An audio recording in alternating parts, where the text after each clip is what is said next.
আমি কিছুদিন আগে আপনাদেরকে একটি লাইভে বলেছিলাম যারাই বিভিন্ন বাংলাদেশে বিভিন্ন জায়গাতে যেসব অঞ্চল পানির তলায় চলে গেছে, হ্যাঁ, আমি বলছিলাম যারাই যাচ্ছেন উপকার করার জন্য অন্ততপক্ষে আপনারা কেউ পাশে করে কোনো মেয়েদেরকে নেবেন না।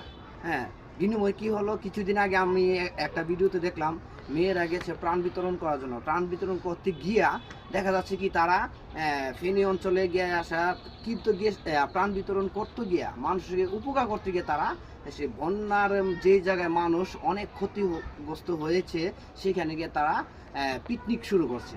তারা পিকনিক শুরু করছে, আরে সেটা তো পিকনিকের জায়গা না, সেটা একটা অসহায় অবস্থায় আছে মানুষ। হ্যাঁ, সেখানে সবাই আল্লাহ বিল্লাহ করছে, আর আপনারা যাচ্ছেন ওইখানে পিকনিক করতে।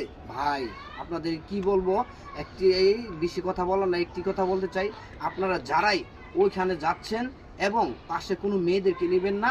আর